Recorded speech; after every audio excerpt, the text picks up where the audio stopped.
What's up, guys? I'm Nobody Special, and I want to talk about what happened last week with Jerome Powell and that press conference that he gave at Jackson Hole. Now, I was talking on my Patreon Zoom call last week about how there was really only two things I saw that could send the stock market higher, and those two things was a dovish Fed, which is obviously off the table now. Jerome Powell was very forcefully hawkish last week, and the other thing was a lower than expected CPI print in September. You know, we've heard a lot about the peak inflation narrative and how that could send stocks higher. But the problem with that peak inflation narrative and that lower CPI print is I think Jerome Powell also killed that on Friday. Because the reason why, if you look, why would the stock market go higher on a lower CPI print? Well, that's because the market is expecting Powell and the Fed to pivot to more dovish behavior. The lower CPI print would say, okay, maybe they're going to turn the money printer back on sooner, or maybe they're not going to tighten as forcefully as they might otherwise do. But Jerome Powell just took that off the table on Friday.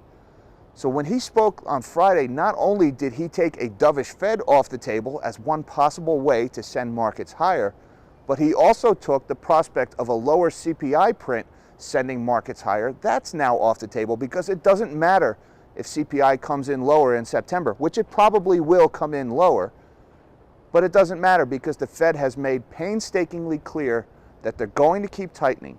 And Powell's own words, he said 1 month of a lower CPI print is nowhere near enough to get them to change course. In other words, 2 months of lower CPI prints is also not enough.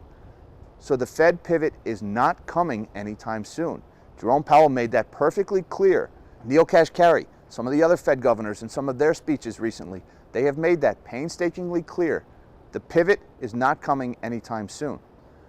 So with no prospects for a pivot, with no prospects for a dovish Fed, what could possibly send the markets higher right now? Well, really nothing. Now, I just want to throw one little word of caution at you. When it looks like there is no possible way for markets to go any higher, that in and of itself is something that could potentially take markets higher. And it's one thing you need to watch out for. When everybody in the world is suddenly bearish, you need to be careful of a short squeeze. And right now, a lot of people are piling on the shorts right now. So keep an eye on things like the put to call ratio in the S&P 500. If you see too many people buying puts, that tells you the short trade is getting a little overcrowded, and just people exiting those positions could be enough to take markets higher. I'm not saying that's going to happen, but that's the one thing you need to keep an eye out for. When the sentiment gets overly bearish, that's when you're ripe for a short squeeze. That's when the markets could potentially take you higher. Now, I'm out here in Spokane, Washington right now. We're getting ready for the Silver Symposium. You can see the guys back here are setting up the stage for my presentation. Just kidding. That stage is not set up for me. That's actually for Vanilla Ice. Vanilla Ice is in town right now. But we are here for the Silver Symposium. It starts tomorrow. I'm really looking forward to this event. Hopefully I get to meet some of you guys out here. I had a drink with the Ninja earlier today. It's really good bumping into these guys. And you know, the sentiment, everybody, just about everyone says the same thing. Markets are heading lower. That Powell, he killed the bear market rally. And I agree with that sentiment. I just want to throw that one little bit of caution at you. When the short trade is getting crowded, you need to be careful. As always, guys, do your own research, do your own DD, arrive at a decision that's right for you. I'm not a financial advisor, but right now, as I see it, Jerome Powell killed the only two possibilities for sending the market higher with his hawkish speech last week.